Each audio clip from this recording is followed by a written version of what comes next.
नमस्कार दोस्तों, स्वागत है आपका हमारे चैनल कहानियों का पिटारा में। यहाँ आपको देखने को मिलेंगी मज़ेदार किस्से, प्रेरणादायक बातें, शानदार कहानियाँ।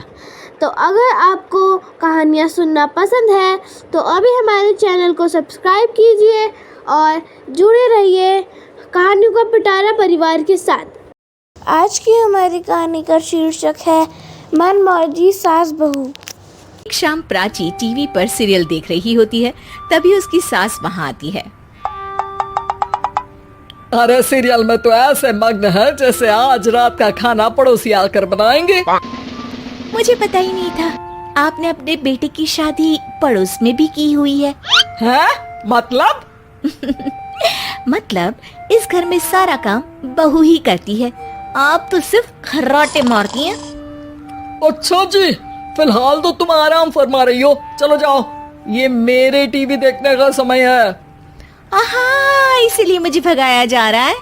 सॉरी, अब तो बिल्कुल नहीं जाऊंगी। प्राची की इस बात पर दोनों सास बहू के बीच टीवी रिमोट के पीछे बच्चों जैसे छीना झपटी शुरू हो जाती है, जिसके बीच श्लोक भी काम से घर वापस आ जाता है। आज मेरी चूहे बिल्ली की जोड़ी किस बात पर झगड़ रही है? अरे तेरे बीवी मुझे टीवी नहीं देखने दे रही। अरे तुम्हारी मम्मी मुझे खाना बनाने के लिए फोर्स कर रही है। अरे वाह, ऐसे बेतुके रीजन पर तो बच्चे भी झगड़ा नहीं करते। अरे मुझे कुछ मत बोल, सब इसने ही शुरू किया है। हाँ हाँ, जैसे आप तो बहुत दूध की धूली है ना। अरे बस, दोनों चुप। प्राची जाओ, खाने की तैयारी करो। और माँ तुम छोड़ो, तुम्हें क्या बोलूं, शांति से अपना सीरियल देखो, मुझे दोबारा लड़ने की आवाज सुनाई नहीं देनी चाहिए। ऐसा बोलकर श्लोक वहाँ से चला जाता है, जिसके पीछे पीछे प्राची भी कुछ न कुछ बड़बड़ाते हुए रसोई में चली जाती है। हाँ हाँ, सासू जी को तो कुछ बोलेंगे ही नहीं, बस मुझ पर ही हुक्म चलता है, खाना बनाओ, जैसे मैं इनके घर में खाना बनाने के लिए आई हूँ। इसी तरह शाम बीतती है और रात को श्लोक और प्राची की सास खाना खाकर सोने चले जाते हैं, लेकिन प्राची गुस्से में कुछ खाए बिना काम में ही लगी रहती है। इस घर में किसी को घंटा फिक्र नहीं पड़ता, मैं खाऊं या भूखी रहूं। प्राची कुछ देर के लिए रसोई से बाहर जाती है और जैसे ही वापस आती है तो वहाँ दूध का भरा ग्लास देखकर हैरान रह जाती है। फिक्र पूरी है, बस दिखाना नहीं है।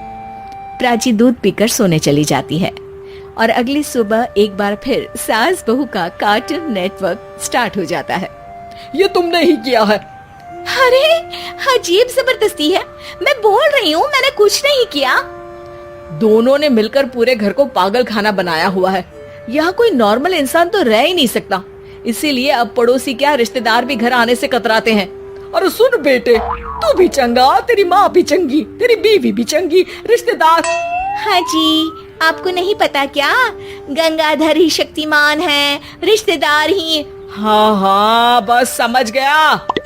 कभी जानवरों जैसे लड़ेंगी तो कभी जुगलबंदी करेंगी।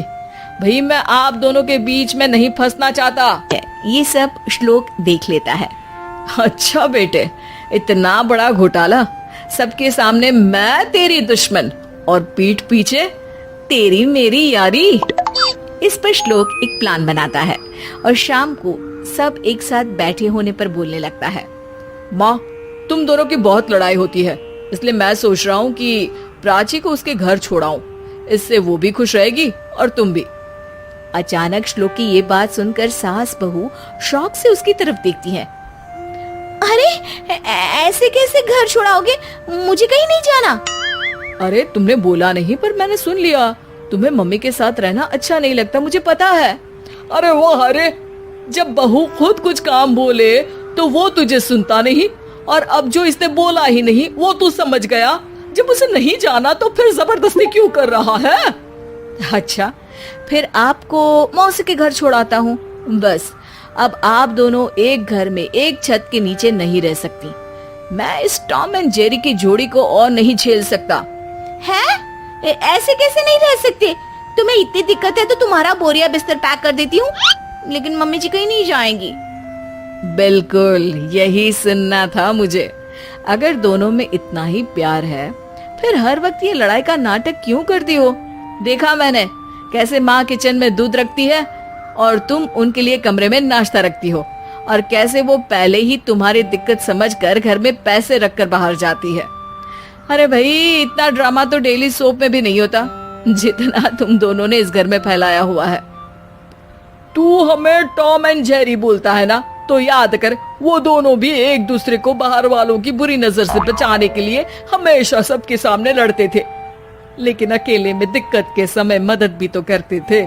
बस हमारा रिश्ता भी कुछ ऐसा ही है। और वैसे भी अगर सास बहू में तू मैं नहीं होती तो दुनिया वालों को कहानियां कैसे मिलेंगी। तो अगर आपको हमारी कहानी पसंद आई तो हमारे चैनल को सब्सक्राइब कीजिए, लाइक कीजिए और शेयर कीजिए। मिलते हैं अगली कहानी के साथ जल्द ही।